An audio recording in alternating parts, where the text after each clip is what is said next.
All right, everyone. 9 o'clock, so we will get started with this. Hang on a second.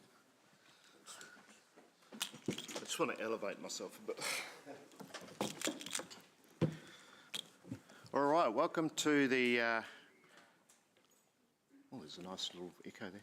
Central City Revitalisation Subcommittee meeting, August the 4th. We will start with apologies. We have one from Councillor Huata.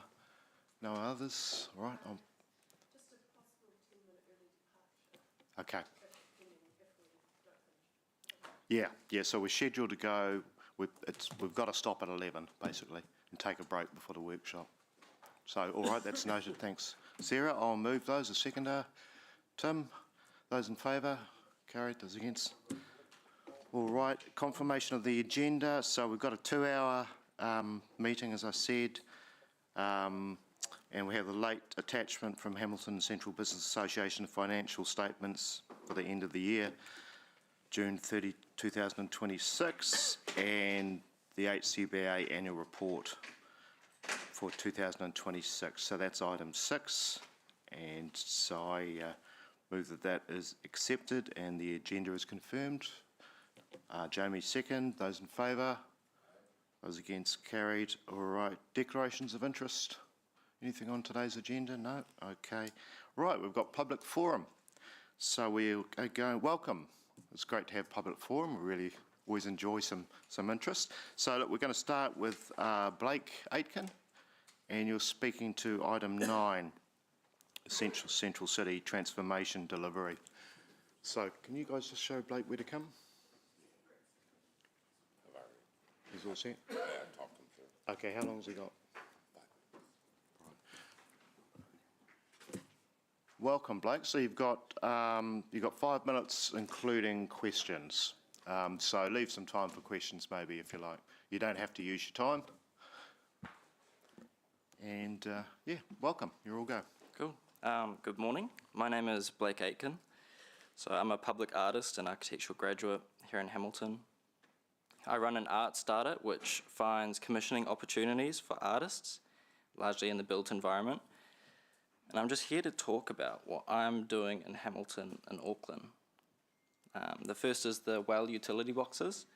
So I was listening to the last meeting and you guys covered kind of how they're looking these days. So I approached well directly and toured their assets, and we're working on a program on a selection of the CBD boxes, just waiting on approval. The second is vacant shop fronts. As you all know, there are about 40 ground floor shops in the CBD. City of Wonder's doing a great job in September activating some of these spaces, but obviously 10 days in September doesn't solve the rest of the year. The main problem I see is there is no incentivization for landlords to fill their spaces, and while they sit empty, every vacant window makes the street feel dead, and it drags kind of the businesses and everything around it. I'm not sure what options you've discussed, but there are broadly 3 ways to respond. The first is punitive, which could mean increasing rates on vacant ground floor space to encourage landlords to make an effort. The second is a council-supported program that gives small businesses the chance to test viability in some of these spaces. AUDO in Auckland Council, which is their Urban Development Office, did exactly this in Queen Street. The Strand Arcade went from 28% tenancy to 85% over the course of the program, where creative businesses were given space for free. Council covered utilities and insurance. It was a big success, and even the antisocial behaviour stopped along with it. The third is simpler. Some sort of requirement or support for vacant spaces to carry larger vinyl decals on the glazing to reduce visual vacancy while they're empty. I'm currently working this with a property investor in Victoria Street. The third is construction hoardings. As more construction comes back to the CBD, especially with all the Pullman developments, we're going to see more disruption than we have in quite a while. HCBA already responded to this on Ward Street, putting promotional boards on the barriers so people knew the shops were still open. But the largest public-facing surface during the build is the hoarding itself. and usually those sit blank or carry developer branding. It does nothing for the street. What I'm exploring in Auckland with council and a few developers is creative construction hoardings. Sydney's done this since 2016. It's a modular system of artwork panels that get commissioned once, put up on a site, taken down, and reconfigured for the next one. More panels can be printed and added on to fit larger sites, reduces the visual impact for the public while the building goes up. For Hamilton, this would be great. I don't know what that means from council. I mean, hopefully it would be like co-funding or signalling to developers that this is what should be done, rather than having blank plywood or corporate branding. The fourth is bus shelters. I've approached Martin Parks about this already. The new shelters have 3 glass sides, and the rear panel is about 4 square meters of glass, usually backing onto a fence or a wall. I'm not entirely sure why it was designed this way, but it's a clear opportunity for decals with anti-graffiti vinyl. I've spoken to Martin about it, and he suggested I present here first, because the council staff need your support before they can commit to anything regarding the bus shelters. So for this one, the ask is just to indicate support for a pilot. The through line for this is the same idea, a growing library of licensable artwork that can be printed and placed on all of these surfaces, whether it's the larger hoarding down to the vacant shop front, bus shelter, utility box, and so on and so forth. There's a lot of private interest, but I kind of need the council support behind it, which gives everyone the confidence to commit. The main thing I'm asking for today is support for the bus shelter art decal pilot. That one's kind of ready to go. And beyond that, if there's an appetite to explore a space program or co-fund a first hoarding, I'd welcome that conversation. Thank you. Right, thank you, Blake. Really good. We've got a question from Jamie Strange, Councillor Strange. Yeah, thank you, Chair. Hey, thanks for your presentation, and it's been great emailing you recently as well. And I just want to acknowledge your energy and your passion you're bringing to it. So thanks for that. In terms of the ask around the bus shelters, are you talking about an in principle agreement or some finances towards that? Well, Martin, he's kind of ready to go. He just asked that I present to you guys to get your support before staff commit to putting any money towards it. It's not incredibly expensive to put decals on there, but he just wanted your guys' support. Okay. Yeah. Sorry. What type of support? So, like a basically verbal support, or that's what I understood it as. Yeah. Councillor Jamie, I'm very happy that through Charlotte we'll connect with Blake offline. I don't think many of these things need to come here formally for your approval. A lot of it just sounds very practical. We'll just want to get on with it. So we'll connect with them offline. Thank you. Good stuff. Blake, can I just check with the well control boxes? Yep. So can I just clarify? So you're dealing with them about that? Yep. I heard you guys talk about it. Yeah. Thought it might take a while, so I went and did it. So I'm dealing with their facilities managers and stuff, and just while they have some personnel changes, I've proposed about 30 in the CBD out of their 300 across the small ones to the big stations, which will be like open call for local artists. Awesome. So you're talking to them about you painting those? Yeah, I'll get the artists to do them. Yeah, exactly. Okay, and them paying for that? Yep, Is that and they're happy to cover artist fees and things like that. I'm not sure how that works, whether it's the trust or the company, but they're working on it. That's brilliant. Okay, well, there's a whole range of things that you covered there, and they're all great ideas. So, look, it sounds like staff are going to, Charlotte is going to connect with you afterwards. So, Cool. Thank you very much, Blake. Cool, thank you. Really appreciate your ideas. Thank you. Look forward to seeing some of them happen. All right, now we've got Peter Boss, and he knows the formula. Welcome, Peter. Nice to see you again. If you want to just pass this. So what I'm passing along is a European parking timer. You place it on this when you arrive at a parking lot. You place it on you set the time. You set it to the time of your arrival. You place it on your dashboard, and you make sure you return before the free parking clocks out. You don't need an app, you don't need to remember your number plate, you don't need to look for a parking meter. If you do want to stay longer than the free parking allows, then you can move to the to an app or a parking meter or of some sort, another way of paying to stay longer.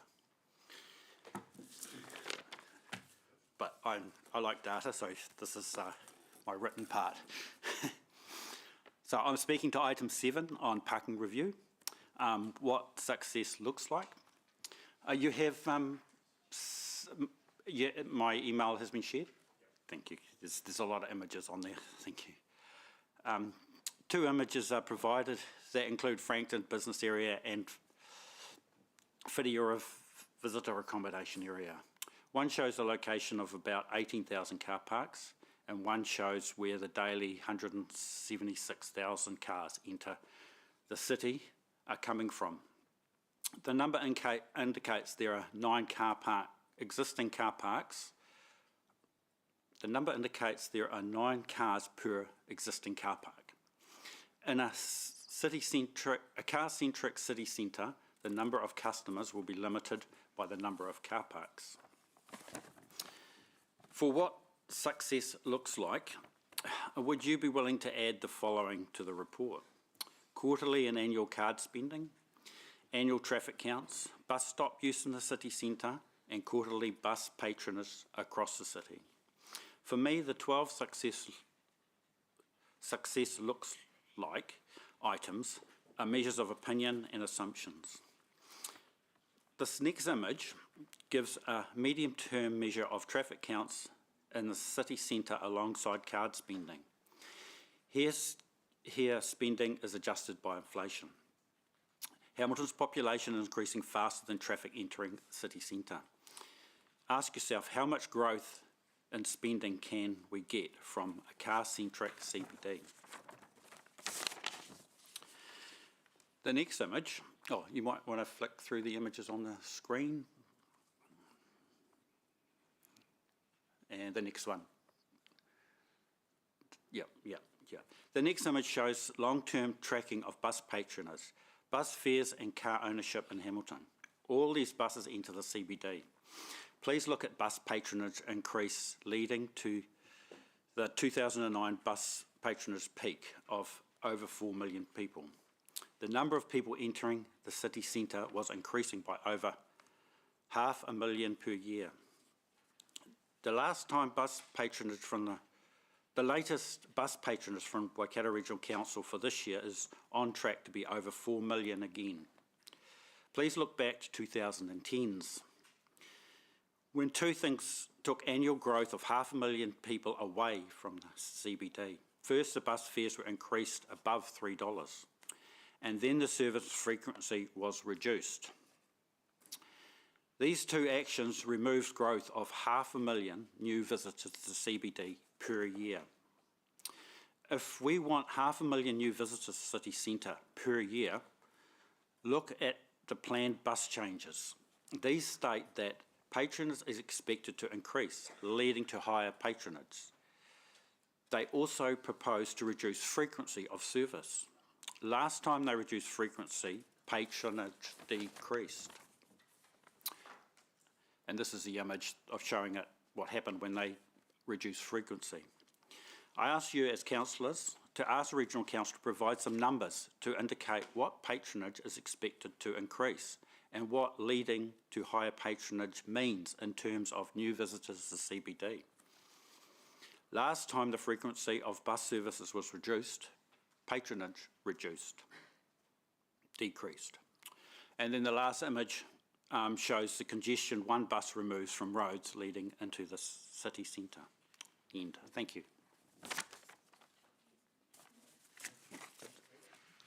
Any questions, folks, for Peter?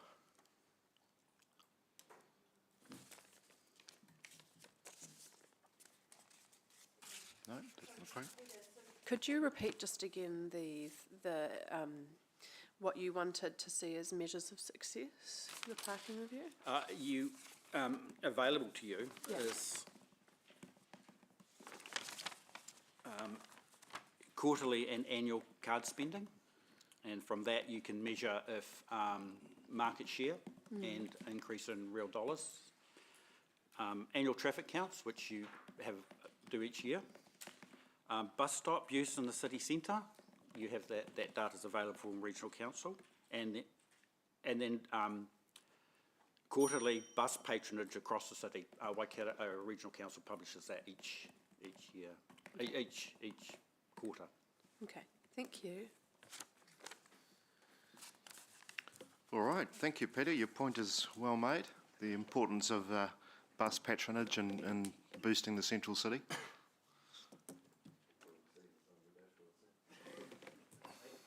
Thank you.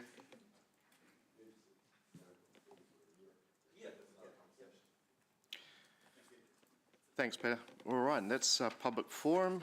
So we will get on to item 5, the minutes for the meeting 5th of May, which I wasn't at, which was very capably chaired by Leo.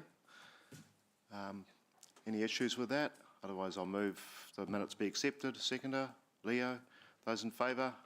Those against? Carried. All right, item 6, HCBA. Welcome, Vanessa and Mike. Nice to see you. Good morning, Mayor, Deputy Mayor, councillors. Taking a slightly different approach to presenting today, in that I know you've got our report and the annual accounts. However, today I want to talk about Hamilton Gardens. Hamilton Gardens is one of Hamilton's great success stories. It's not just the gardens themselves, the national, the international recognition, the awards or the visitor numbers. These are all impressive and they deserve to be celebrated. But what I want to highlight today is something deeper than that. It is the culture that has been created there. Hamilton Gardens feels cared for. It feels owned by the people who work there.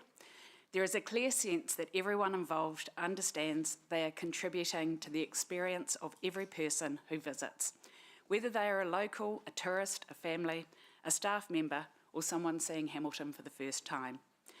I spoke recently with Lucy Ryan, the Gardens Director, about this, and she absolutely agreed.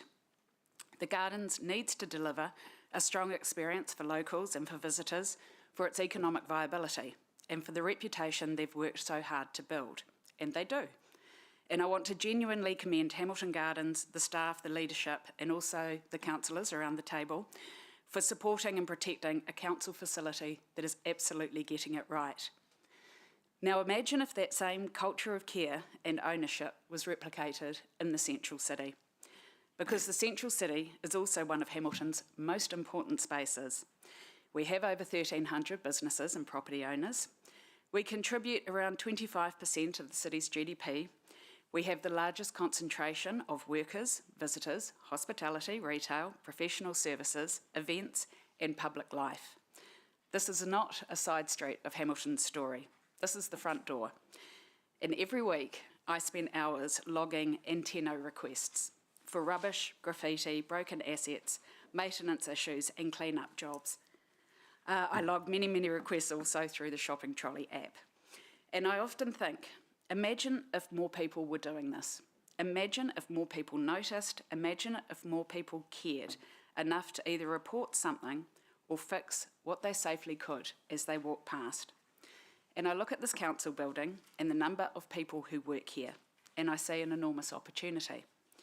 If the Hamilton Gardens culture was replicated here, we would suddenly have hundreds of extra eyes helping to care for the central city. I fully accept that cleaning up and improving a city centre involves many moving parts, and I'm not pretending it's simple, but culture would be such an amazing place to start. If every person who left this building for a meeting, a coffee, a lunch, or a walk around saw the central city as an extension of their workplace, that would make a difference.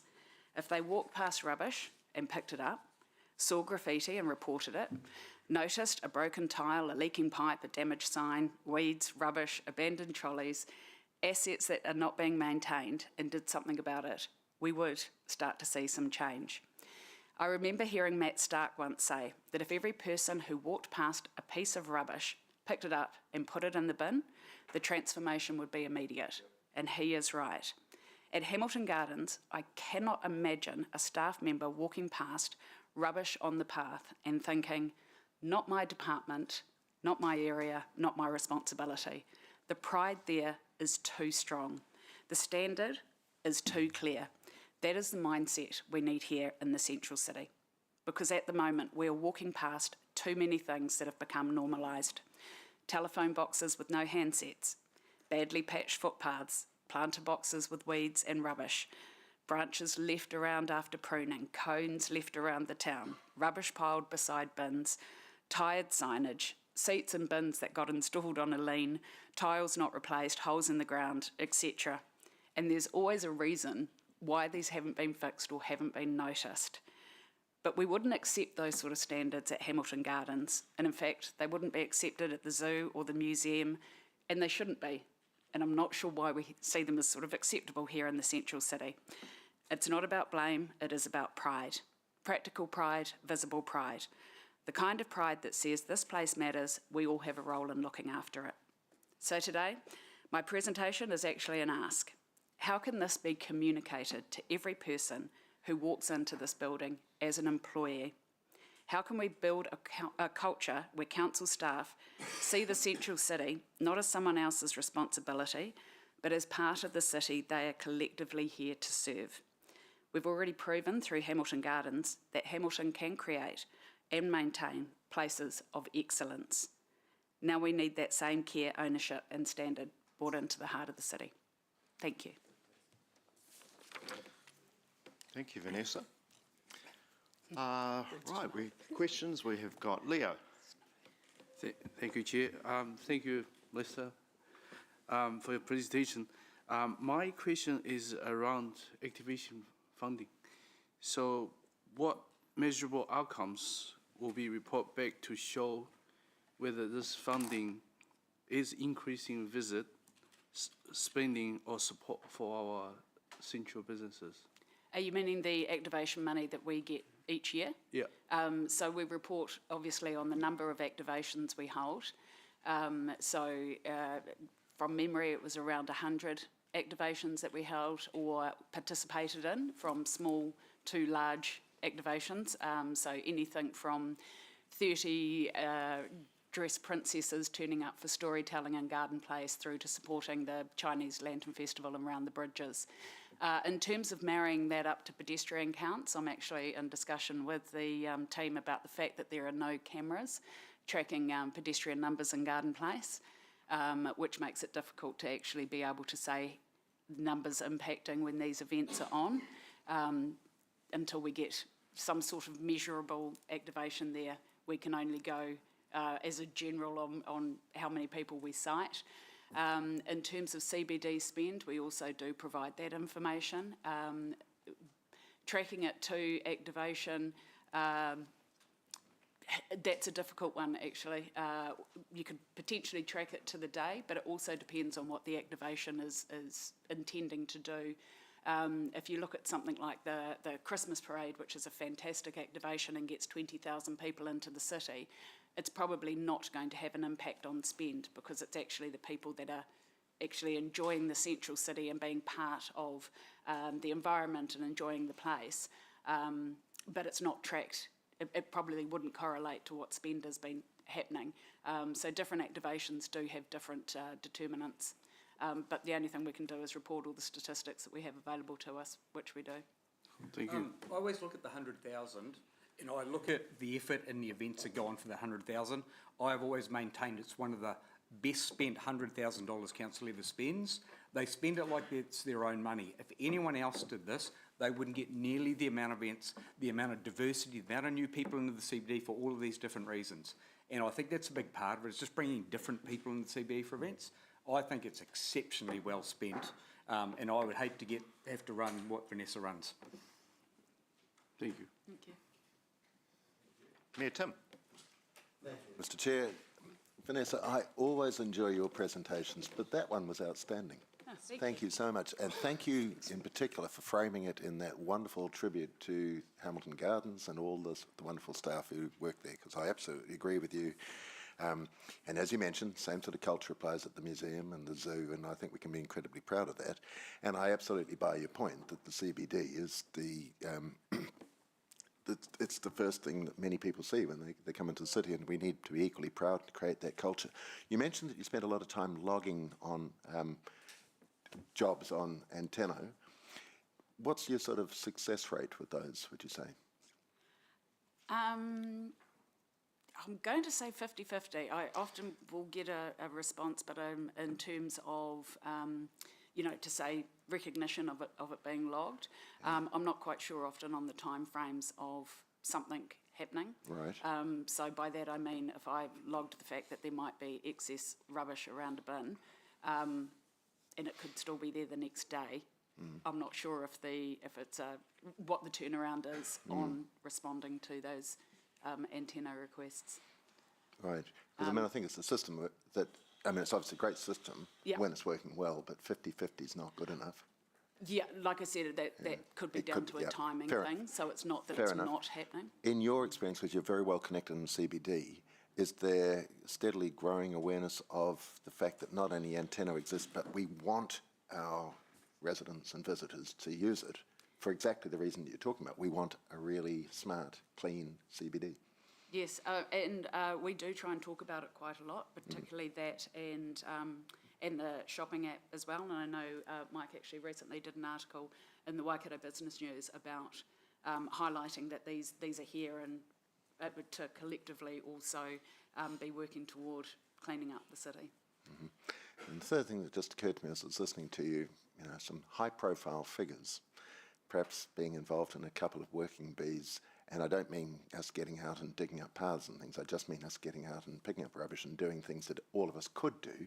Because, as you say, every one of us who walks past a piece of litter or a can on the road or whatever is contributing to the problem in some sense. I think working bees would be amazing. What do you reckon? Yeah, I'd absolutely do it. I'm up for it. Matt Starkway made one other comment when he made that comment. He said, and you imagine if we all went out here today and picked up one piece of rubbish, and then we got one other person to do it tomorrow. That was quite an important point. We get one more person, we talk to someone and say, this is what we're doing, why don't you do the same? Yeah, and it's absolutely right. And I think we could show some leadership reasonably easily in that way. Absolutely. Thank you. Well done. Your passion is just fantastic. Thanks, Tim. Thank you, Mayor Tim. Councillor Graham. Thank you, Jeff. Chair Jeff. Vanessa, neat things going on.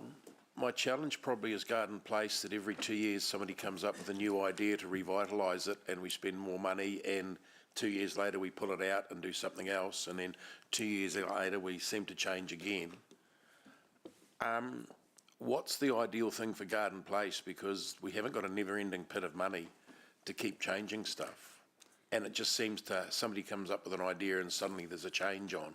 And it doesn't seem to consistently bring a result. No, although I would maybe challenge the spending money on it every 2 years. I think there's a perception that there is money spent on it. I just query on how much is spent actually on Garden Place. I think it has become one of those places that as soon as it's named, it becomes an eye roll and, we're always spending money there and it never works. I think probably the biggest thing around Garden Place is actually a maintenance aspect. And I think that has been allowed to not happen in a way that it should. Just walking around the area, if you didn't look at anything else, any other sort of improvements, obviously we do need things like lighting and that from a safety perspective, but as a general, if it just was cared for in terms of the tiles and the brickwork and Clean. Everything was in a tidy and functional way, that the bins and the seats that I understand are perhaps going to be upgraded because they should be.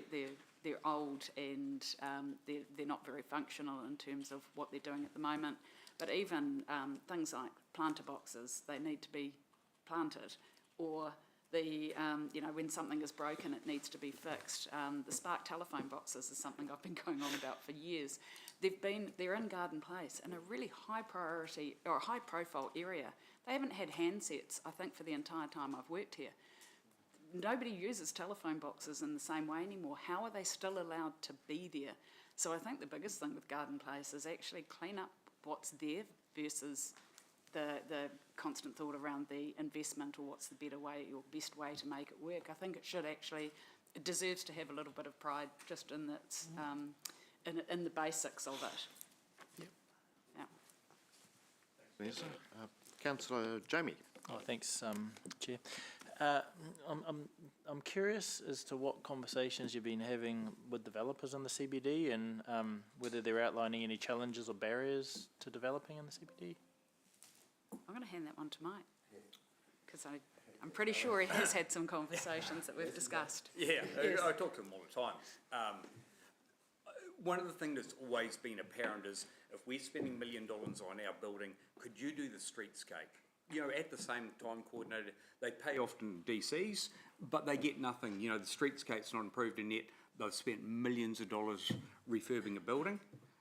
Look, I think they're always frustrated by processes, and you've got to go and get a consent in a day 19 to come back and there's more questions, and there's delays, and delays increase their costs, and therefore the end product's going to be more expensive. I think they're really keen to, they just get on with it. They know there are always barriers and delays, but yeah, I think the one thing, if you do something with streetscapes, when they do a building, let's look at what we can do to a sort of system and make it a better area. Okay, and just, so just in terms of the delays, could you just dig into that a little bit more? I mean, unreasonable delays or? Some of them are a little bit cynical.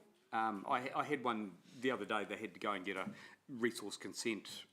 We're moving Smith & Smith on Anglesey Street from where they were to a much larger one further up Anglesey Street, and he's worked for some quite large organisations, and he was just cynical. He was going, I'm going to get something on day 19, and they're going to want something that I have to go and get another report and delay it.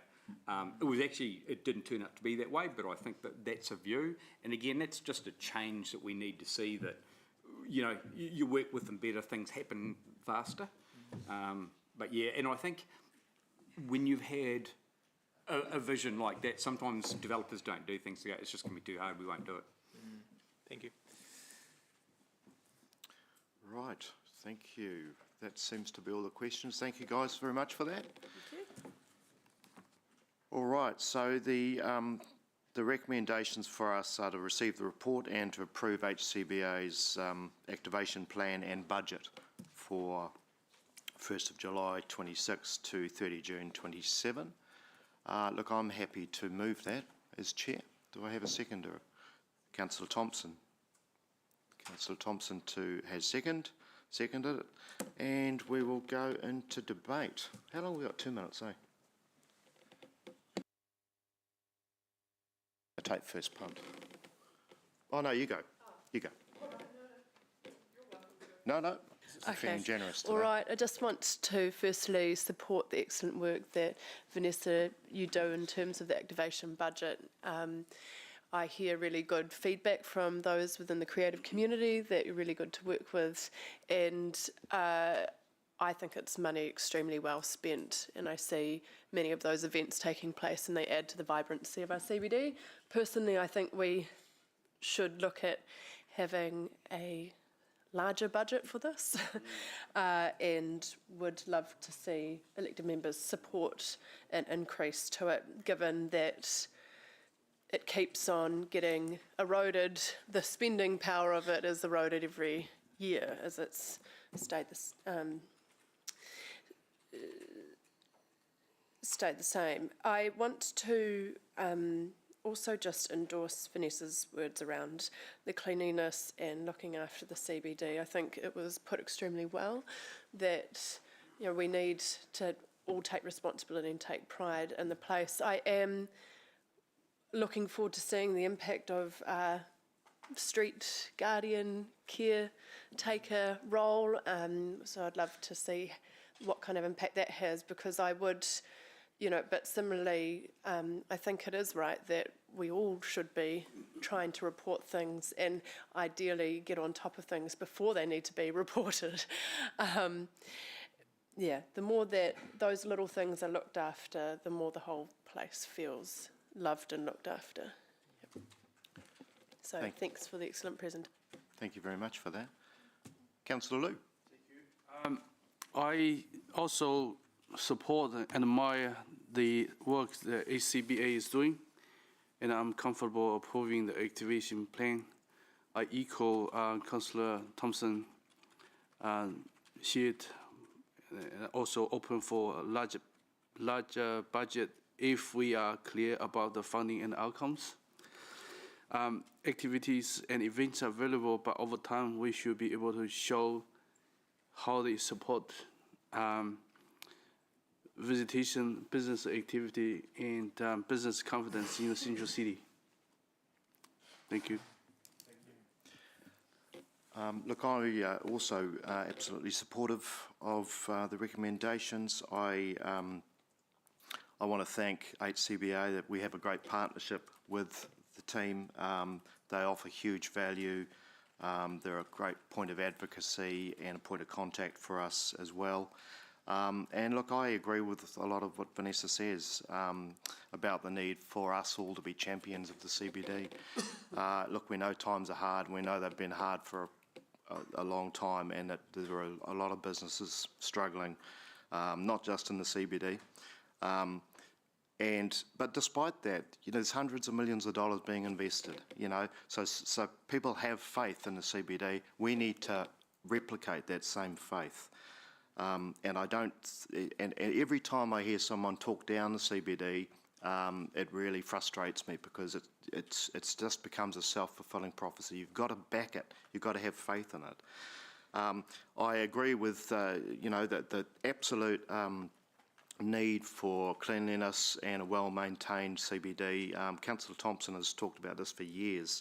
We have significantly lifted our cleaning budgets and our maintenance budgets, and as Councillor Thompson says, we're appointing a custodian / guardian, whatever we want to call them, to do that.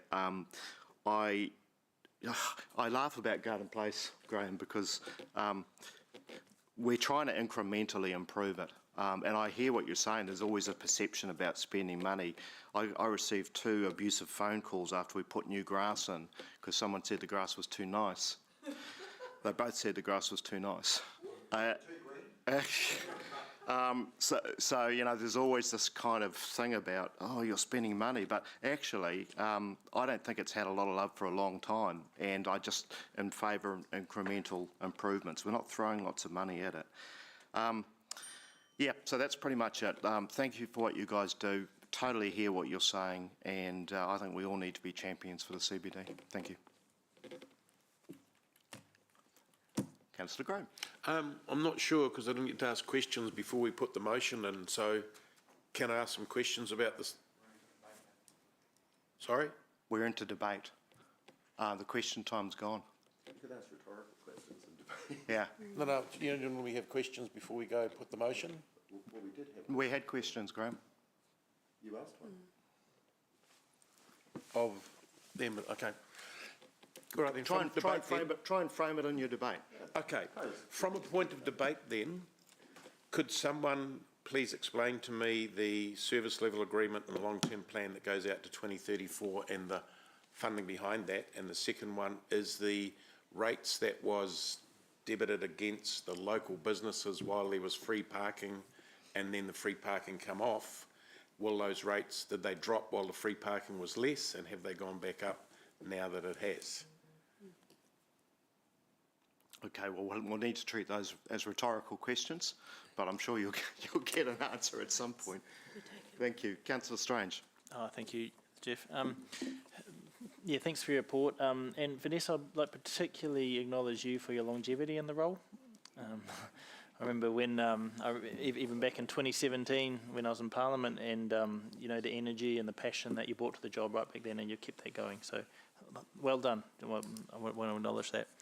And I just want to touch on a point, sort of linked in with the question I asked around development. I think it's important that we as council actively encourage development and make it as easy as possible for development to happen in the CBD. Look, I know there are certain rules we have to work within, and there's certain constraints at times, but I think our first answer, should be along a permissive line of, yes, how can we make this happen? And I hope that's happening, but unfortunately I hear some of the feedback to what I heard in the question.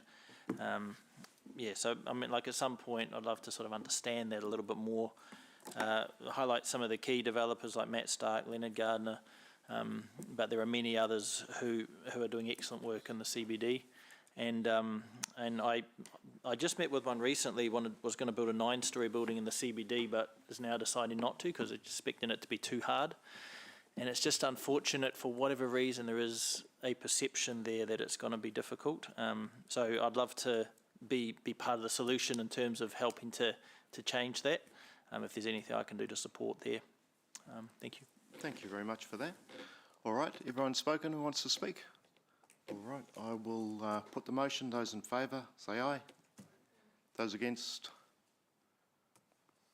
The motion was carried unanimously. Thank you, councillors. All right, we are on to item 7, Central City Parking Review. Item dear to my heart.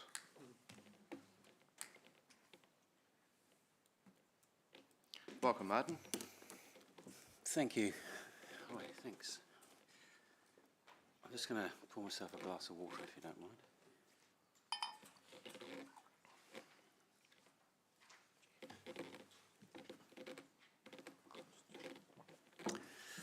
Thank you for this opportunity to talk about Central City parking. It seems to be a pretty hot topic these days. Probably just like to open by saying, look, parking is not the silver bullet to the Central City issues. I see it as a support act to the main event. So parking plays its part in how the city centre functions. So the review and the scope of the review in front of you today is not about changing council's parking policy or building new car park buildings. It's basically going to focus on the existing parking system, how it works, and how we can make it better for users, businesses and visitors. So basically what we're trying to achieve, I think, is getting more out of what we've currently got and looking for opportunities maybe to provide a little bit more parking where we can. It's quite an extensive scope. There's a lot in there for you to consider, and that's deliberate. We've tried to think of everything that might support and assist parking and improve things. Some of the items in there are relatively short-term items, quick wins we'll call them. Others are definitely longer-term items that will have to be discussed through the long-term plan. But I wanted to, put everything in there for you to consider. Yeah, I'll hand over now for you to discuss it. Thank you, Martin. Would it be fair to say that this is we have limited time frame for this study because it leads into the LTP? Would it be fair to say you're keen on a bit of direction from us in terms of prioritisation? What are the big hits that we're after in that initial time frame? Most definitely, yes. Yeah, I say it's a fairly comprehensive scope, and a lot in there for you to consider. But definitely would like you to give us some direction on your priorities. Yeah. Thank you. Any questions, guys? Councillor Sarah. Thanks, Martin, very much for this report and for lots of the practical actions in here. I was wondering how we could respond to Peter's comments in public forum, Peter Boss's comments around also measuring the, impact from buses and bus stops and things in terms of getting people into the CBD as well. So just interested in how much, would it take much work to be able to integrate that in measuring success? Through the chair, the answer is no. I think the information is there. We've got access to all that data that Peter was talking about. So I think we can easily include that in the scope review, because data is actually going to be really, really important for the decision-making process for you as elected members. So we collect an enormous amount of data in the transport team that we can use to determine whether some of the things in the scope are actually achieving what we hope to achieve. So, Chair, Peter mentioned the quarterly annual card spending, which we do have some reporting on anyway, I guess. The bus stop use in the city centre and annual traffic counts, but quarterly bus patronage across the city, but particularly, I guess, the bus stop usage in the city centre would be interesting to, along with card spending and things. So if there were some ways to just reflect consideration of how public transport is functioning to improve access to the central city at the same time, I think that would be valuable. Okay. Do we need to do anything to have that included? Is it a staff action would be to just... Yeah, I mean, I think the suggestions we make today are all kind of feedback, aren't they? That's right. So I think it's captured. Yeah. Okay. Yeah. Wonderful, thank you. I've certainly noted it down, Yeah. all those things that Peter spoke about. So I say it's information that we've got to hand anyway. Yeah. Okay. Thank you very Thanks, much. Sarah. Graham. Thank you, Chair. My question is, this has been taken by existing operational budgets. How much is this survey costing us, even coming from operational budgets? And the second one is, we're going to have a large amount of recommendations from it. I know you're going to say associated costs, but for us to make decisions about what should go forward and what should be done, we need indicative costs or probably pretty exacting costs on what each one will be before we decide if we spend money. We've got an LTP coming up, and for me, at the moment, I can't support anything that I can't see a cost for. Even though it's operational budgets, it could be 200K for it. And is that value for money? Through the chair, I suppose the purpose of the report is here's a list of items. We don't know what your priorities are, well, staff don't know what your priorities are yet. So it's difficult to put a cost.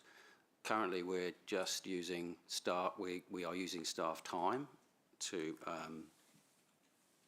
pull this scope together. We've used staff time. There's items in here that are already underway, like the improvement of educating the public around parking systems, changes that we made to 1 hour free to 2 hour free. That's just staff time talking to people out and about on the streets. So until, I suppose, we get some clear direction, it's difficult for us to put a cost on it. Graham, can I just clarify? Are you, you're talking about two things. One, the cost of the actual study? Yep. Okay, so that's coming out of OPEX for the 26-27 year that was set aside for various things. Central City caretaker role, increased activation and events, steam cleaning, and Central City parking review. So there's a figure of 300 grand, and a little chunk of that is going towards the parking review. So it's paid for out of our existing year. You understand that? Oh, okay. I thought It's you just were the worried one about of what it was going to cost. Do we actually put figures on stuff? Because we see stuff turn up with staff costs after the fact, so we should know what our staff costs are. Can we get an indicative figure of what the parking study is going to cost?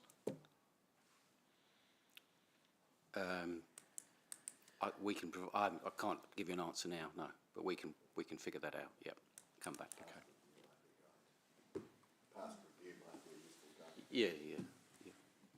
And the other part of your question was about the cost of the things that we come out of. So they'll be going to the LTP with dollar figures beside them, and from November onwards for us to decide if we want to proceed or not.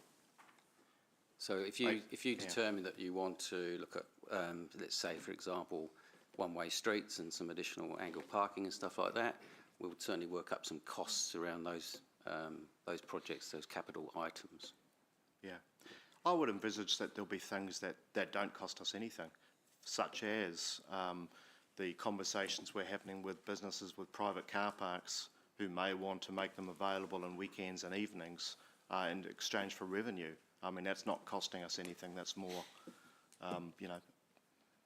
So, Just through the chair, Martin, though, I would also anticipate there may be some things that we want to get on with and crack on this financial year, Yes. which the review might identify. And I think, as Chair Jeff has said, that $300,000, of which some has been set aside for parking review, may allow this committee to actually get on with some stuff that may require some low-hanging fruit, a little bit of money.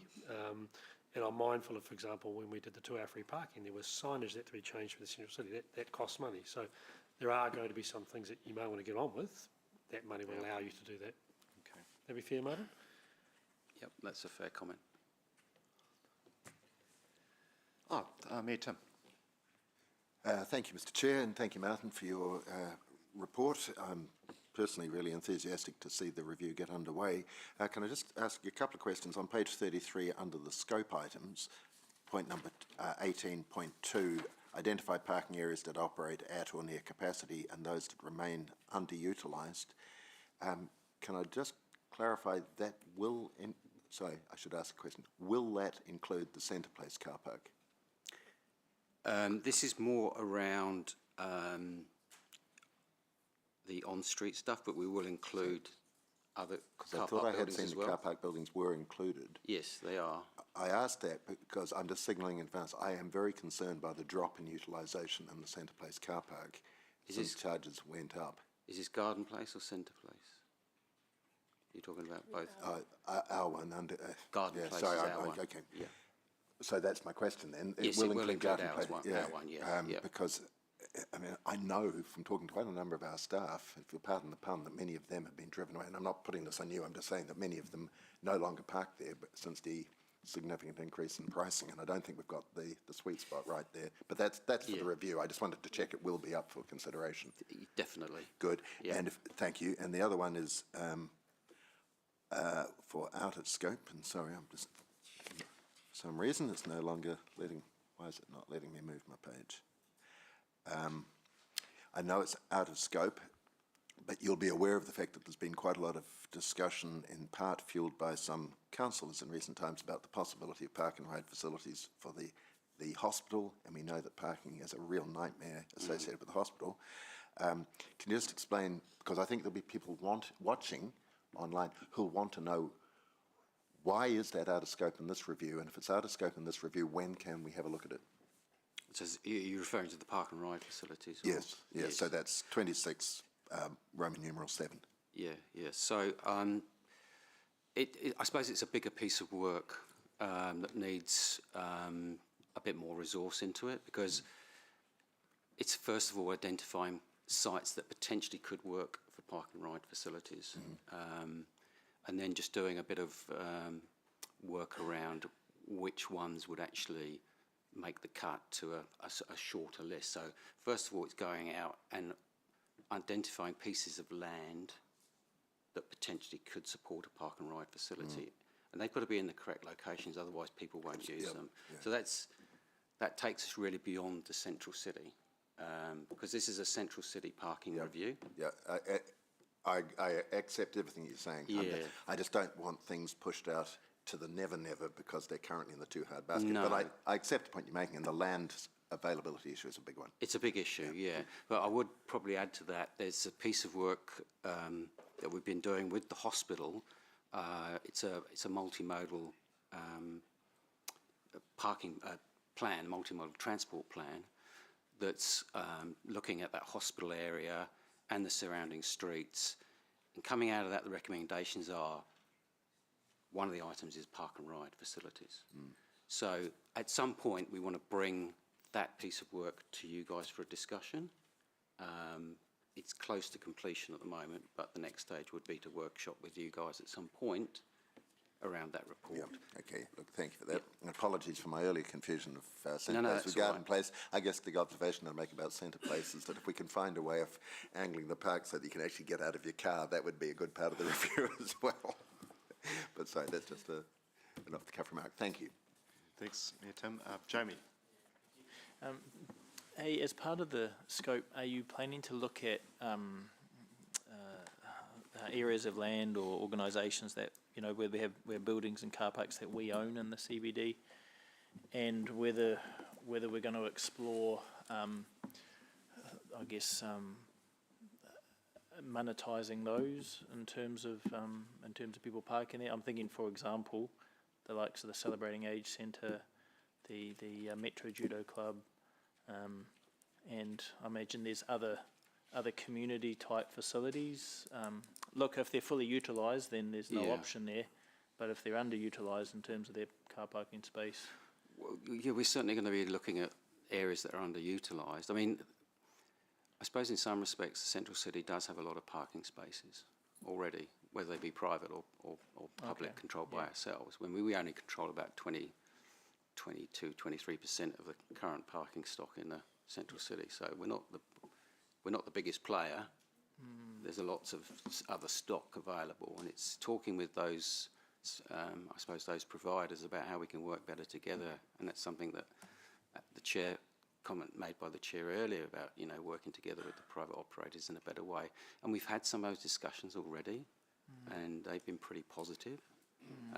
So, yeah, we'll definitely be looking at everything in that respect, yeah. Yeah.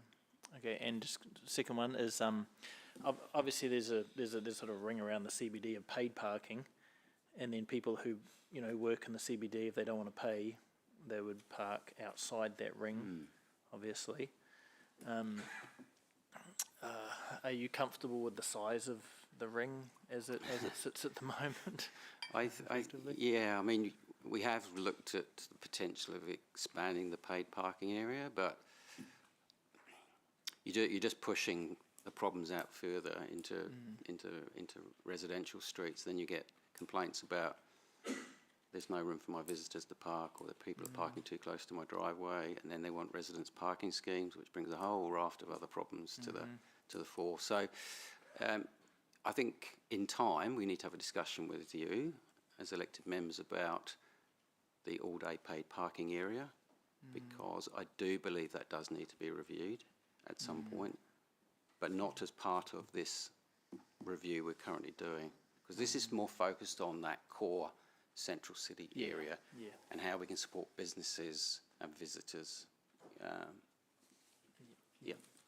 Okay, thanks. Yep. Graham.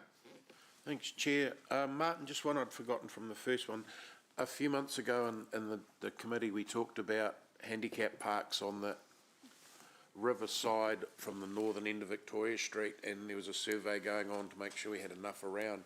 Has that been done, and are there enough handicap parks? Because I know nothing's changed on that side at this stage. That's a really good question. I'm glad you raised that. Thank you. And through the chair, that piece of work has just concluded. So we're just reviewing the report.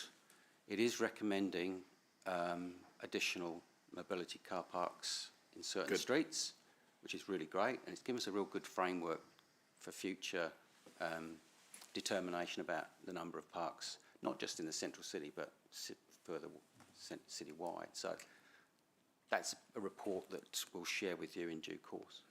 Are we talking with Mobility Action as well to make sure that they're in places that suit them as well? Yes, so the actual report, CCS Disability Action were heavily involved in that. We actually surveyed all mobility car park holders in Hamilton, and I believe it was something in the region of 8,000 people were asked to complete a questionnaire about what works for them, what doesn't. So we had a raft of information come through back on that, which was fantastic. So I think the report's quite comprehensive. All good, Graham? Happy? Cool. Okay. Sarah. Thank you, Chair. Just quickly on the mobility parking, Martin, have we had a chance to loop back to the respondents who took time to respond? I'm working on that at the moment, yeah. Wonderful. My question, Chair, is just, I'll wait for the Chair Jeff. No, that's all right. No.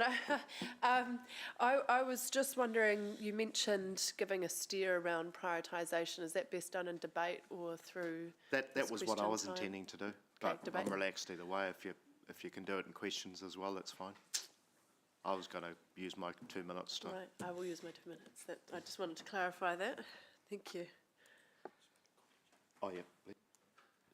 Just as a comment before you head into debate, and I know Mayor Tim touched on this, as part of the process, part of the review that Martin has got, looking at the use of those car parks after hours and around the central city, I think is a really important factor. I'm also aware of some other developments looking for some parking spaces as well, which I can talk to Martin offline on. So to your point, Mayor Tim, there is demand for parking, particularly for some of the new developments coming on stream. I'll just leave it there, but I think it's an important factor as part of how we utilise the parking assets and also support some of the wider economic development that's happening or signalled to happen in the central city. All right. I've got a question, Martin. Regos and WAFs are sometimes controversial. You know, I often get that raised with me. What is our current approach to that, to how we police that if people are overdue with regos or warrant of fitnesses? Yeah, I don't know the specific details around the timeframes, but yeah, we obviously will ticket for non-regos and non-warrants. It's $250 fine. Yep. The time frame for a warrant to be out, I'd probably need to just talk to the parking officers about that. I believe it's 30 days, and then okay. Yeah. Getting a nod from Kelvin at the back. Yeah. Okay. I'll cover that in debate. I'd be keen for us just to have another look at that, possibly. Well, discuss what our approach is anyway. I mean, if you wanted to do an education campaign on that to remind people the need and the timeframes that they've got to get an up-to-date warrant and reg, that could fall into the education component of this review, potentially. Okay, great. All right, are we done questions? All right, thank you, Martin. We'll head into debate and hopefully, guys, just use it as an opportunity to suggest any priorities that you feel. Sarah, you start the ball rolling for us. Okay, so looking at page 36, where it's got the different focus areas, my suggestion in terms of prioritisation would be the communication and education aspect of things and simplicity, so ensuring that it's easy to use our various payment options and that there aren't too many different ones that confuse people. Some of our machines, while they take cash, are also terrible to try and use, and you have to push the buttons really, really hard, and they're different to the other ones. You've got the app, which can be quite clunky to use still. So I do feel there's a lot that could be improved in those various spaces at the moment. But also the enforcement, I do think things like Sunday enforcement would make a big difference. I tried to drop into the CBD on the weekend, Sunday morning around 10 o'clock something, and it was really hard to find a park, and that was somewhat surprising. I do wonder how much of that was actually just taken up by employees versus people there to shop on the Sunday. So for me, that's a high priority because otherwise we're just not getting the turnover. We're potentially getting a lot of spaces taken up by people parking all day to work in the CBD, which is going to really detrimentally affect footfall for our businesses in the central city and access for people trying to go in and shop. So those would be my first priorities, along with supporting the mobility parking review as well, which a lot of people have put time into responding to through that survey, and continues to be a really big issue for a large part of our community. Thanks. Thank you, Sarah. Just before we continue debate, James has reminded me that I forgot to actually move the motion. So I'll just move that quickly. Have I got a seconder, Leo? All right. Now let's carry on. Next is Leo. Thank you, Chair. I do support the proposed scope.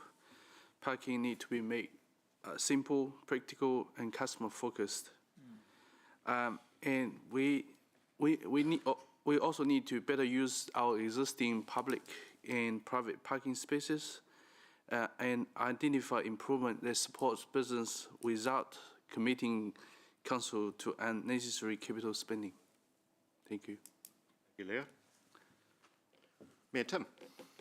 Thank you, Mr. Chair. Yes, I also support the scope. Thank you, Martin, for the work that you're going to be leading. It is important, as you mentioned. It's one of the topics that really excites people all the time, and for understandable reasons. I want to add strong support to the comments of Councillor Thompson a moment ago about the fact that we have to factor in the issue of Sunday parking in the CBD. I think historically we're looking at something that reflected a day well before Sunday trading was the thing, when church attendance was far higher. Cultural and lifestyle issues were very different in those days, and that reflected the fact that right around the country we didn't have Sunday parking.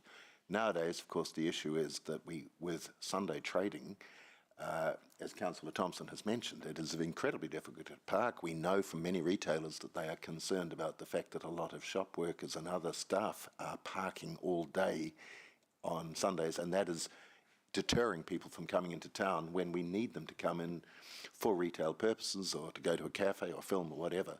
So we have to get the balance right. That's got to be part of the equation. Thank you, Mayor Tim. Jamie. Thank you, Jeff. Yeah, thanks for your work, and we're also, generally happy with the priorities. Probably the biggest one for me would be the customer experience, and so I think that's where a lot of the complaints, a lot of the confusion comes from with that. And I know even for myself, maybe it's my geographically challenged, but I go on the app, and then I'm like, what street am I parked in? And I got to go on Google Maps, find out what street I'm parked on before I can click on the thing. And I'm just, it just gets too hard. And I'm like, okay. And I leave the app, haven't used the app for a while. I just go to the machine, pay there. But I would like to use the app if it was just touch, done. So I don't know. I think it's just got a little bit too complex. And I'm sure there were definitely reasons for that, which I'm not challenging any of those reasons. But yeah, I think probably. Maybe it says more about me than any other process, possibly. So I think that's a key one for me, is just basically simplifying that so we get more people using the app, just as easy as possible, as less steps as possible, as simple as possible. I was also going to raise the Sunday parking because I agree with the previous speakers around that. Society has changed. I used to work at Hamilton Rock Shop, and we used to love on a Sunday morning, we just parked directly outside the shop as employees, but it was not great for the business because, the obvious reasons that have been mentioned before. Obviously, we need to look at, the cost to police that. But I think, like my personal view is we should try and implement that if the economics stack up around the enforcement. Thank you. Thank you, Jamie. Graham. Thank you, Chair. Three things I'd like to look at. One is the Sunday enforcement. I think we took away a lot of income when we went from 1 to 2, but we haven't responded to that. And I think that we need to look after Sunday and ensure 2 hours are done, because it is hurting the people that we put it there for. And I think it would give people more opportunity to come down on Sundays. The other one, that moved on me. The second one is I want to thank Martin on the accessibility thing and the car park thing. I didn't get a survey, even though I've got a hanger, but that's all right. This is your chance to feedback. My chance to feedback now. I'd like to, if we could, when we come to the Midley parking, I'd like to hope that we can see that as a council. But the third one is, I really want to discuss enforcement. Our parking enforcement officers hang outside the AA on Barton Street, and they give tickets to people who are going in to get registrations, and they may be expired. And I've got 2 people that came back within 3 minutes of them paying for their registration that had expired by 25 days. We gave them a ticket. They produced all that and they said bad luck. And the same one for a second one. So AA in Hamilton, in the middle of town, is the place where people get their registrations, and we seem to hang around there giving out tickets to cars that have expired. And they supplied their bank statement, the time they paid it, where they'd parked, and they got a ticket, and it took 2 months later to get a letter to say bad luck and my involvement. So I just wonder if we've got some compassion around that. little bit of area. Because it's not a real good look to sit outside the registration place and give tickets. All right, thanks guys. Look, I'll just chip in quickly with mine too. Thank you for the work you guys are doing. I really appreciate it. I think critical for me, if we can eke out some more on-street car parks, there may not be many, but if we can help business by eking out some more, if we can unlock the many off-street car parks which are not available for public use at the moment, if we can find a way for businesses or whatever to help with that, Wintex. Sunday enforcement, totally agree. Customer experience, continue making things as simple as possible. And in terms of what Graham touched on, I do think we have an opportunity here in the way we enforce to improve public perception. Obviously, there will always be a negative side of enforcement and fines, but I also think we can actually use it as a chance to make an impression on people. Treat it actually as an opportunity to improve goodwill, and I see some of that in, you know, how do we show ourselves as being seen as an organisation that is enforcing car parks so that people can park, so that business can do well, and not so much as a revenue gatherer. How do we improve that perception, because it is out there at times, and I would like us to look at regos and WAFs and how we treat that, you know, because really the CBD is the only place where I think it is rigidly enforced, and I appreciate safety cars, the whole argument. I know there's a really good argument about that, but I would like us to at least discuss that as a council, what our approach is to regos and WAFs. Yeah, so for me, I regard it as an opportunity for us to, because it's a huge interaction we have with thousands of people each year as an organisation. We can make it a positive interaction or a neutral interaction or a negative interaction. It's always going to have negatives because it's enforcement and fines, but how can we make that as positive as we possibly can is important to me. All right, had my ramble. Thank you. We've got a motion. I'll put it. Those in favour? Aye. Those against? No. Carried unanimously. The motion was carried unanimously. Thank you very much. All right, we're on to item 8, the General Manager's Report on page 39 of my diligent. I'm just going to welcome Charlotte down because she's a key contributor to this report. But before we just delve into the topics on the report, just a couple of comments based on matters today.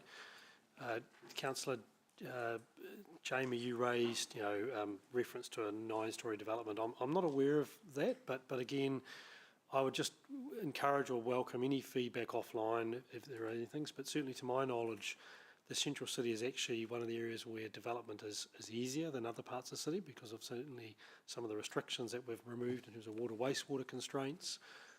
The team are very focused on working with developers in a proactive sense there.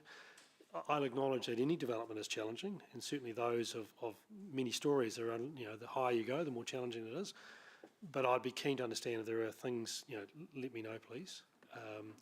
And also just reference, and we've got incentives around development contributions, other things. So there's many things that council is actually doing to incentivise development in Central City. I'd also note that our performance measures around consent timeframes are well under the 20 statutory days. So there were references on the 19 days. I know resource consents sit around an average of 15 days, building consents are similar. So again, just want to maybe just have on the record that the evidence is possibly telling me otherwise, but equally, if there are things that I'm not aware of, I'd love to know. So, just Councillor Graham, you touched on a couple of questions rhetorically. The HCBA arrangement is a 3-year arrangement, so every LTP the council commits to a 3-year timeframe, so that expires in June 27. So through the next LTP, whilst the current LTP signals right through to 2034, HCBA every year through a targeted rate, that is something that you review and agree to as part of the LTP process. So it's a 3-year commitment, and then the first meeting thereafter, there'll be a formal service level agreement between HCBA and council, which comes and you sign up to that. Along with that is the activation plan and budget, which you just approved today, which is the yearly money. The other comment you raised was in relation to the Central City targeted rate for parking. That disappeared when so that is no longer there. Yep. So I think that addresses your questions and debate. In terms of my report, and I'll get Charlotte to just cover these, but we're really just giving some commentary around how we might enhance the Central City Transformation Plan, how we might measure some of the successes, how we're progressing with the long-term plan, and also just an update on the BNZ easement. So Charlotte. Thank you. Good morning, Mayor, Deputy Mayor and councillors. So as Blair said, this was really just looking a little bit around what was in that 2015 Central City Transformation Plan and some of the things that we kind of had lost in the updated version in 2021. And two of the key things that we really thought were of value that we should bring forward were around those precinct areas, because it helps us to really define quite a large central city into sort of key areas and how we want them to look and feel and the experience and the investment that we're putting into them. So we're proposing to be using that going forward in terms of the way we talk about the central city, in terms of our comms, but also in the way that we're looking at how it feels, so looking at that, how it relates to the public place design guidelines as well. And the other element that we felt what was missing in the 2021 version was a lot around the monitoring. So this has come up today in the meeting already, but how are we tracking? What's the information and what are we looking at as to whether we're being successful with the work we're doing to revitalise the central city? So we're proposing to look at those success factors from the 2015 CCTP and how we can put some data behind those so we can actually have some ongoing monitoring around the changes that we're seeing in the central city. So those are the two key things from the 2015 CCTP that we think we should really be looking at how we use going forward. And then the other thing with the LTP, so we worked with the relevant teams across council in terms of those themes that came through from the subcommittee. What we'll do, as the information is now being compiled, is look at what investment is lining up and provide that back to you to understand where things sit within those 5 themes and what's being proposed through the long-term plan.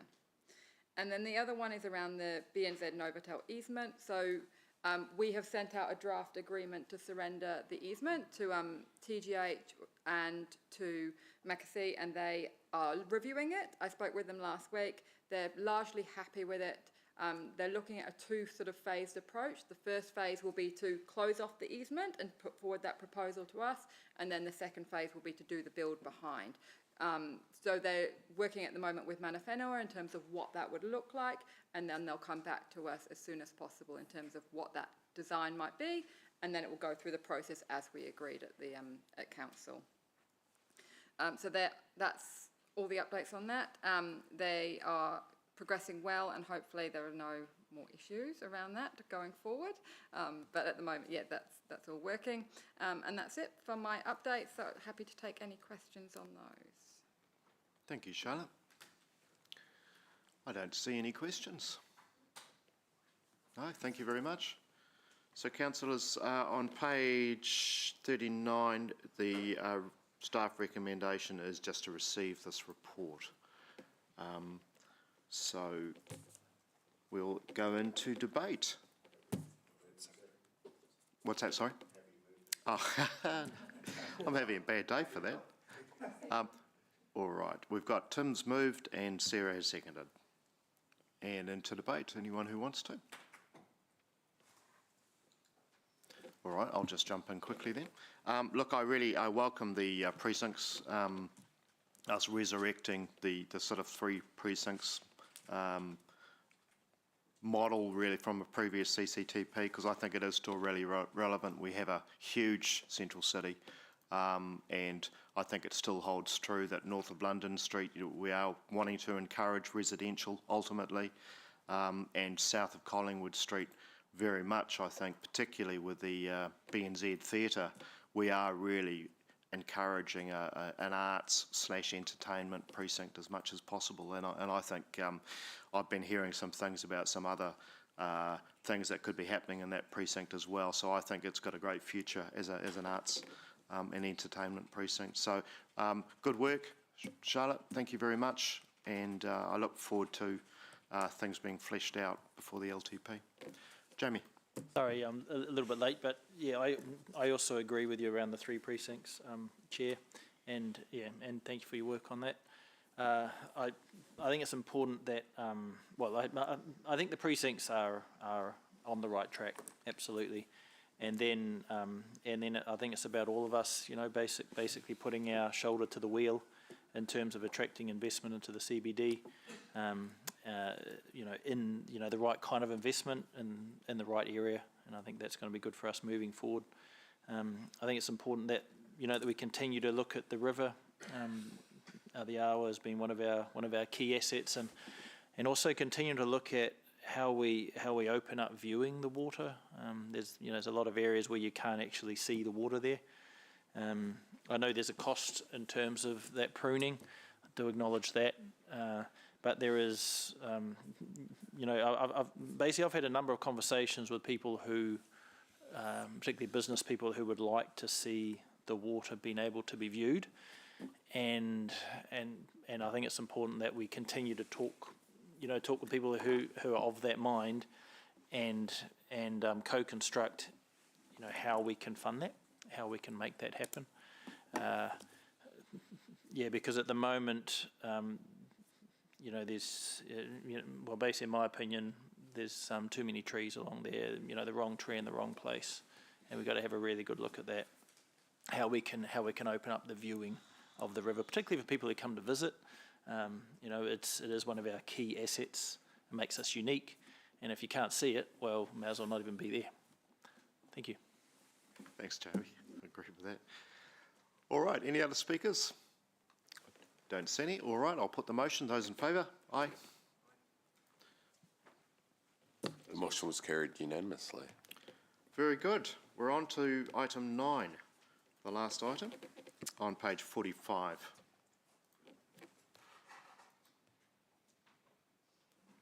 And again, there's a recommendation to receive this report. All right. Charlotte. Good morning. So this report outlines, again, some of the delivery updates that are going along the central city. I'd just note that in response to some of the conversation earlier today, so in relation to Garden Place, obviously we have had this improvement plan that we've been working on, which is really looking at some of that maintenance and upgrading of the furniture that's in there. So in the coming months, you will see the plan that's attached to this agenda being implemented. So things have started, obviously with the play elements, but we've also got the furniture and bins going in, a bike shelter going in, a tree going in the coming months. We're just waiting for timing around when they can be installed, and some of the signage being removed that is making it look a little bit untidy at the moment. So really focusing in on that over the next 6 months, and then Robin will talk to the lighting in a moment. And the speakers have been installed. So there is things happening, but not a grand plan to change anything. It's just that maintenance, as Vanessa talked about. In relation to the caretaker role, so that's just out for recruitment at the moment. So that's working through Connect Hamilton contract. So we'll have an update for you once that's in place. And then the other thing I just wanted to note in relation to Vanessa's update. So we have a new comms advisor supporting us in Central City at the moment. So Alice has joined the comms team, and she's just pulling together a plan which really aligns with what Vanessa was talking about. How do we go away from this project-based communications to actually talking about the Central City being a place that we actually are proud of, and how do we tell the stories and the successes that are happening, but internally and externally build that culture shift around being proud of our central city and not talking it down. So that's something that you'll see coming through in the next few months as well. And those are the key updates that I'd like to provide. Anything from? Good morning. I'm happy just to answer any questions that people may have on items that I look after. Good. Sarah's first cab off the rink. Thank you. Thanks, Charlotte and Robin. I see there's one little tree being put in, I guess, as succession planning in the larger green space. I was really hopeful that this, some of the funds that we were reallocating to the Central City CapEx was going to result in like a few more trees in Garden Place. Anyway, maybe that was like but is that something we've looked into? Is it something that could, because I see it's proposed that we'd just look at broadening our lighting improvements with that funding. Is, having some additional tree pits something that has been considered yet? That is something that could be considered. So phase 1 of Garden Place was what we had funding for. So that's the way we approach it. We have got a phase 2 that we've been talking about, which has got more trees in it, and that was one of our priorities from the direction from the subcommittee. So that's potentially a conversation to have here, and that we can bring through to the relevant committee in terms of decision making, that we would look at trees as part of that reallocation of the minor transport improvements. Because today we it mentions part of the minor transport improvements would go, you've identified an option of allocating, so I'm just at paragraph 13, of allocating 30,000 towards the Hamilton Kirikiriroa sign, which I think is an excellent proposal. Then we've got 385 towards targeted lighting improvements, so that would be outside of the lighting scope we've already agreed, I understand. So how would we, at what point are we making a final decision on how that's allocated and whether some additional tree pits could be considered? I think today is the direction for staff from yourselves in terms of what you would like us to then propose, and then it would be going through to the relevant committee for decision. City delivery. Okay, right, yeah. That's your feedback? So that you'd like, I Susan? would like to request that an option for some additional tree pits within Garden Place is considered, or included as an option for our consideration. Thank you, Sarah. Graham. Thank you, Chair. Jeff. Can you explain the employment of the person who's going to look after Central City that's going through Connect Hamilton as a contract and not a person we're employing? How does that work? So my understanding, so this is, because it's a fixed term role, the easiest way to manage this was through an additional work order through the Connect Hamilton contract. It was the cheapest option that we had in terms of tacking on a specific work program for Connect Hamilton to employ someone in a relatively easy way. If we were to see that this role was going to be an ongoing role, that was something was going to be funded through the long-term plan, we would then look at what actually would be the best one from an ongoing role perspective. But for a fixed-term role, that was the cheapest option that we had to be able to employ someone. And for the 150K, they're supplying what, just a person or a... Person, the equipment, the cleaning truck thing that they will need to go around to be able to sort of do the role that they need. So all the PPE and the safety side of it as well. Just to add to that, another reason it fits nicely with that is that Connect Hamilton have the existing amenity subcontractor working in the area, so making sure that we get really good coordination. The point of this role is to also identify work that needs to be done that they may not be able to do immediately. So this leans into the work Tyvek, that... Spotless. Is it Spotless? No. Downers. No, it's an amenity. It's through Waistcoat. So this is leaning into Vanessa's, getting those things reported early and getting them fixed. So they'll also be able to help identify where, if a sign's down, they won't necessarily have the equipment to replace a new pole, but they'll be able to log that job so that it gets done. So working in closely with other people that work under the Connect Hamilton contract will be a key part of this role. Yeah. Second one is the 30,000 Sorry, towards the sign. Is that the total cost of the sign? It says towards the sign is the 30 grand, the whole cost of the sign? That's the total cost for the sign and the install. So it's a project that Vanessa had been working with Wintec on. That's and cool. a local provider. And the last couple of design scope for the whole of Garden Place, is that including in the funding that's sitting in here, or is the design scope being paid from somewhere else? The design, so The design we're seeing here, that was funded out of our Central City budget. so it's funded from somewhere else outside the So the other budget is a capital budget. So we have an operational budget which sits within our unit area. Yeah. And so we created the plan from that budget, and then the capital budget, which is the budget, has then funded the install. Okay, so that's outside the money that we're seeing in here? Yep. Could I get the cost for that sometime? Yep, no problem. And the last one is, we've ordered the furniture and such like that. Has that gone through a good procurement process, given the furniture costings that I've had found in the last few months? I hope we haven't paid again what we've paid before. So I believe a lot of that was pre-purchased anyway, so it's been sitting in storage waiting for approval to install. That's the seats and everything. Correct. I hope we haven't overpaid. Could I get the costs, please, Blair? Leo? Can I just clarify, Councillor Graham, you mentioned 150,000 for the Central City sort of ambassador role. That is not the case. So I think we just need to clarify within that 150,000 there's two parts, Charlotte. So my expectation was it was a lot less than that. Yeah, so it's around 100 on the roll and around 50 for the events. We're waiting for the final costings. Okay, and then that's will cool. But that was the breakdown. So the 50,000 That's fine. would go to the events and activation. Thanks for that Thanks for that. clarification. Leo? Thank you, Chair.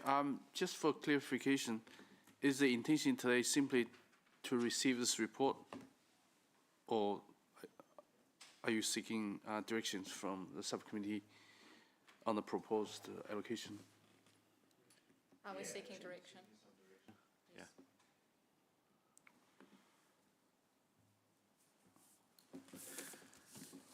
All right, well, it looks like we're done with questions. So, look, I'm going to move the motion. Do I have a seconder? Sarah is a seconder, and I'm going to speak to it.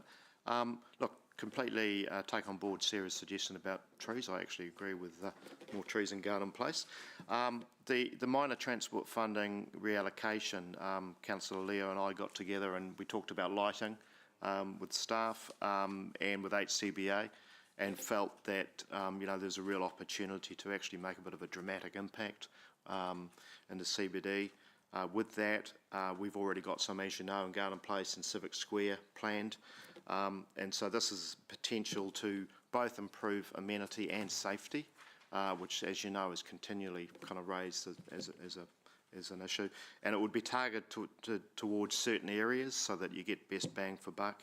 Obviously, we've got huge investment, down at the theatre and Hood Street, and that seems like a really prime place to actually make a difference. And, of course, the Pullman Theatre around the Ward Street, Worley, there's another real high impact point. So I'm really excited about that because I've sort of seen cities around the world and the difference that good lighting can make. I think it'll be tremendous. I just want to emphasise the other thing is a lot of work's been going on behind the scenes in terms of Christmas stuff. We've been having conversations with the Christmas Trust about the parade, but also about kind of reigniting the Christmas spirit in Garden Place, which is, I think, has been missing a bit in recent years, with more events around, the lighting of the tree, but then more events so that people can look forward to, hopefully, just about every night there's some performance being on. And that's a function of some activation funding from elsewhere possibly being directed into that, but also approaching a lot of voluntary groups, schools, etc. for performances. And for instance, First Credit Union has agreed to fund a Santa in Garden Place for the month of December, with a grotto and all that sort of stuff. So I'm quite excited about us bringing Christmas back to Hamilton this year. Thank you. On the meeting agenda, item 9, staff recommendation is just that Senior City Revitalisation Subcommittee receives the report. So does that mean we now need to have that changed, updated? Well, we've moved that and seconded that. We're receiving the report, and your debate is a chance to give a bit of direction and feedback. To assist, you're referring to the direction and feedback on the capital projects and other matters? The staff recommendation on the meeting agenda is different to what we just discussed. So just to clarify, Councillor Leo, so staff are capturing your comments and feedback on the likes of the projects that you're wishing to see included in the reprioritisation of the 415,000. So that will come back to a future committee for a decision. So we're just capturing your feedback on that and on any other matters. So today we just received a report. That's correct. Yep. Oh. Yep. Debate. We've got Sarah. Thank you. Thanks, Charlotte, Robin and team, for all of your continued awesome work. I am looking forward to some of that rather shabby looking furniture in Garden Place being replaced. And we've heard from Vanessa for many months that that is a priority for the HCBA to see that happen. So fantastic to hear that it's close to being done. In terms of the reallocation, thank you, Chair Jeff, for endorsing trees in Garden Place. The reason I raise it is when I see events, particularly in summertime, everyone's crowded under the same few trees, and it can get really hot. And so if we have a few more areas where we can establish eventually some more shade, it will enable more people to enjoy the space in the summertime and to attend events. It will also soften the look of the area, I think, with a bit more greenery. It's called Garden Place, but we still significantly lack much garden in Garden Place. And it is one of our hottest areas with climate change coming as well. I've heard Charlotte talk before about the fact that it is a bit of a heat trap in Garden Place. The urban heat island effect is something we do need to think about. So would love to see that there as an option. But otherwise, I support the idea of continue to improve lighting within our central city. I agree that it's got great potential to really enhance the atmosphere and create somewhere people want to be when they go out in the evenings. Thank you, Sarah. Any others? Oh, yes, Graham. Thank you, Chair. Just a couple of things. I see in the report we're receiving it's got some changes potentially for Barton Street. I think at the moment it's probably the hot potato, and I'd prefer to see that left alone given what you've got in there, 2030, and there's all sorts of regs around that. But other than that, for me, when we come for this, I'd love to see true costs and all costs that are associated with everything. Because in the position I'm in is that I'm here to look at costs, and there's costs in here like that design cost coming in from the outside that should be in here. And I think we should see everything that's costing no matter where it comes from. And that at this stage, yeah. Fair point. Jamie. Yeah, thank you. I'd like to particularly speak in favour of the lighting. I think it's a good development. I think it needs to happen, and it's also it's a sign of us supporting Sandra and others who are doing the work in the Pullman, Piso as well, because it's important that that we support people who are progressing our city to ensure we have that good partnership. So I think in particular the lighting will make a big difference. Hopefully we can attract some money from Well Networks Trust as well, and some other community funders. Thank you. Any other speakers? Otherwise I'll put the motion. All right, those in favour? Right. Those against? The motion was carried, noting Councillor Mead dissenting. Okay, I think that is the end of it. I've just got one thing. Okay. Just before we close the meeting, one thing that I just wanted to update you on was that Charlotte and I are recruiting for a Central City Transformation Manager replacement. So you might recall that there was previously Matt Mills was on the role. So I think starting the end of this week we have a number of interviews planned. So we are looking for a fantastic person to fill that role and to support Charlotte and to really champion the various things that this committee has focused on. So in due course we'll let you know where we've got to, but it's a critically important role for all the reasons that we talked about today. So well, that's great. And Charlotte's been doing a great job doing two jobs then. Yeah, exactly. Thank you, Chair. Thanks, Blair. All right, thanks all. I declare the meeting closed.